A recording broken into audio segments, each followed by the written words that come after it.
Programme du jour. Est-ce que cette bête a un nom? En français, le monstre. Beastman est avec nous aujourd'hui pour cette review tardive, mais mieux vaut tard que jamais. Voilà, donc un magnifique blister que nous proposait Mattel en 2020, à la sortie de cette première vague. Et ça fait partie des, comme je l'ai dit, des card back art que je préfère, parce qu'il y a tellement de références au dessin passé dans la gamme, en fait, notamment le Manticore, qui est en fait une créature légendaire. J'avais mentionné Donjon Dragon, mais Donjon Dragon n'ont pas inventé, il existait déjà avant. Donc, comme je le dis souvent, la façon dont il faut couper si on veut conserver le card back, détacher la bulle comme ceci, puis on peut apprécier vraiment pleinement le décor qui est derrière. Voilà. En titre comparatif, quitte à comparer quelque chose, moi j'aime mieux comparer les blisters. Alors là, c'est pas un vintage, c'est la commémorative. Et une fois encore, il n'y a pas à dire, les mini-comics. Les figurines sont ce qu'elles sont. Je pense qu'à l'époque, Mattel a fait mieux que Star Wars, puisque c'était leur objectif. Mais voilà, ils étaient limités par des moyens de production. Les articulations, c'était pas encore aussi élaboré qu'aujourd'hui. Mais au niveau des mini-comics, aussi bien le scénario que le dessin, il y a rien à voir.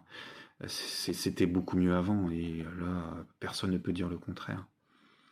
Je suis navré. Alors, les premières waves américaines ont bénéficié de ce qu'on appelle les 6 et 8 back. Donc ici, c'est 6 back, c'est 8 back. Voilà, donc ça veut dire 8 personnages à l'arrière. Pour les cross-cell arts, celui du monstre est ici. J'ai jamais utilisé ce terme, le monstre est Beastman. D'ailleurs, dans le dessin animé de Filmation, la version française, je crois qu'on l'appelle Beastman aussi. Ouais, je vérifie.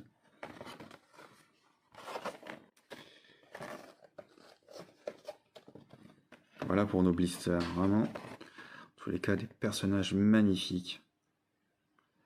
Alors si on trouve effectivement le Musclor Vintage plus beau que, je m'avance pour tout le monde là, mais je crois que c'est le ressenti global de ce qu'on a pu voir sur le net, la figurine Vintage, donc le visage du moins plus beau chez le Vintage, c'est pas le cas de l'origine est très bien, le Vintage de Beastman est très bien.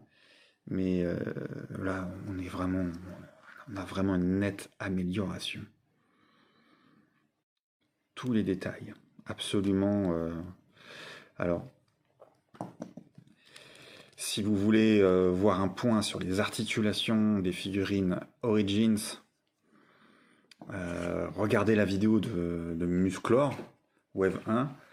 Je m'y attarde, je le referai régulièrement.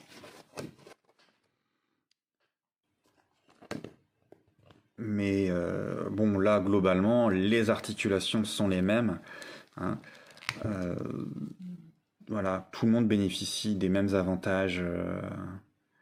Je dis tout le monde bénéficie des mêmes caractéristiques. Là, on peut retirer les bras.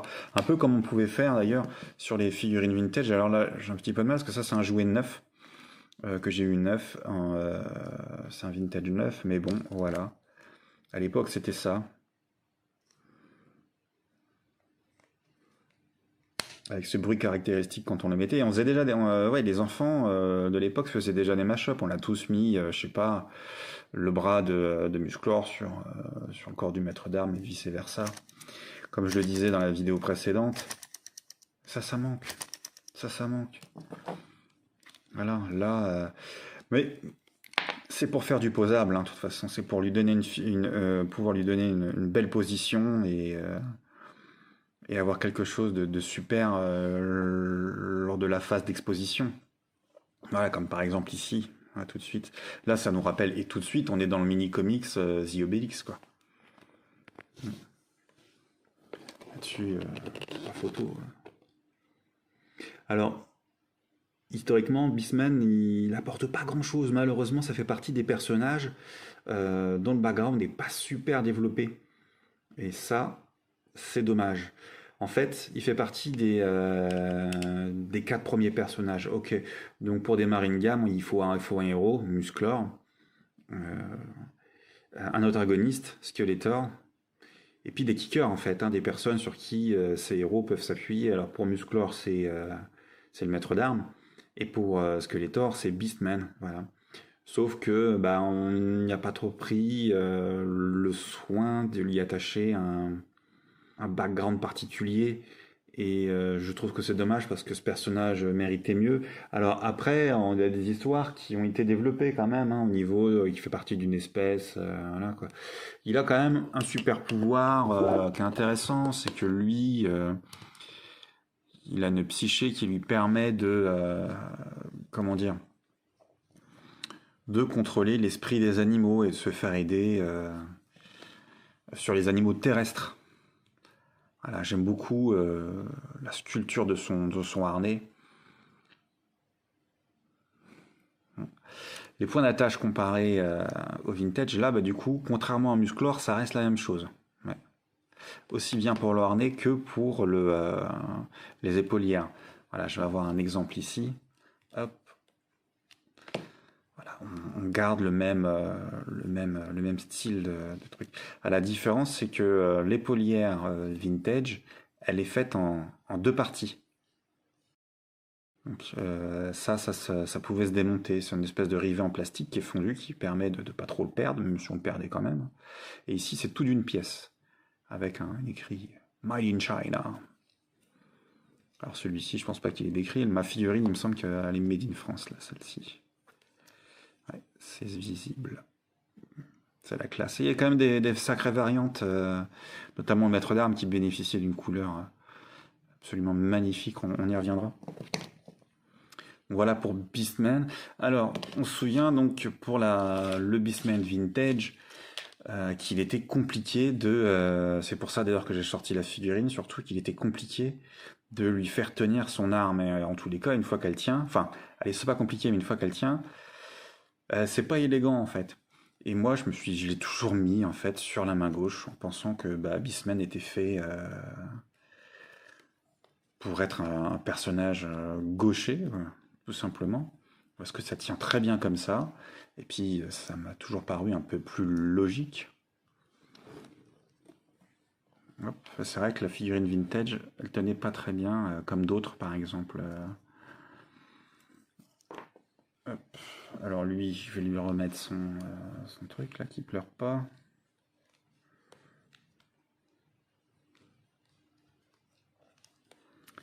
Voilà, comment procéder. Hop. C'est pas évident tout en filmant. Mais bon, ça tient bien. C'est efficace. Et on a l'arme, la même. Alors ici, par contre, le filin n'est pas n'est pas de la même qualité. Ici, c'était vraiment un plastique, comment dire, j'ai oublié le nom. Mais au final, il avait un résultat assez rigide, et là, on le perd. Là, c'est vraiment une corde. Bon, c'est du nylon, hein. Mais c'est dommage. On va retrouver le même problème. Ça tient dans sa main, mais c'est pas élégant, je trouve. Et du coup, pour moi, Beastman, je vais plutôt le rattacher en tant que lefties. Voilà. Et on peut voir effectivement que côté, ouais, voilà, côté du câble, là, c'est moins fun. Hop. Et quand on regarde bien le cross-cell art que j'ai furtivement montré tout à l'heure, alors bon, c'est sûr qu'une illustration, ça se retourne, hein. Mais la figurine du Savage Henchman, l'homme de main sauvage, est bien gaucher. Et sur les autres cross-cell art, en fait, celle voisine, tout semble dans l'ordre. Tous les autres personnages sont droitiers. Ce qui voudrait éventuellement dire que cette image-là, l'image de Beastman n'a pas été retournée et que le personnage est bien prévu pour être gaucher. Point de vue intéressant. Voilà. La figurine, donc je l'ai souvent mentionné, Origins vient avec le mini-comics Beast Barrage. Là, je le rappelle, puisque dedans, en fait, Beastman, il tient, pour les fans du personnage, un rôle assez prépondérant.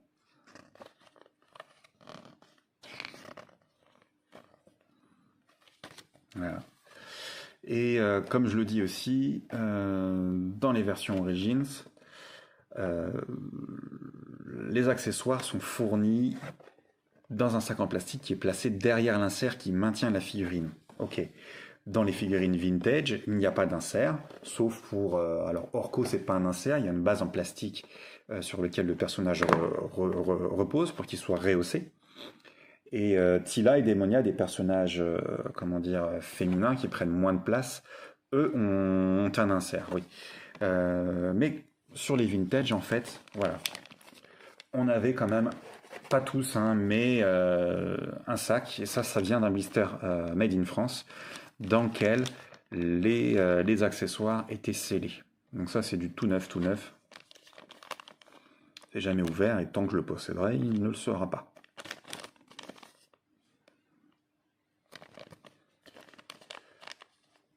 Voilà tout, chers amis, pour l'homme de main sauvage préféré de Skeletor, puisqu'en fait, quand même, dans l'histoire, on sait que c'est le personnage en qui Skeletor a le plus confiance.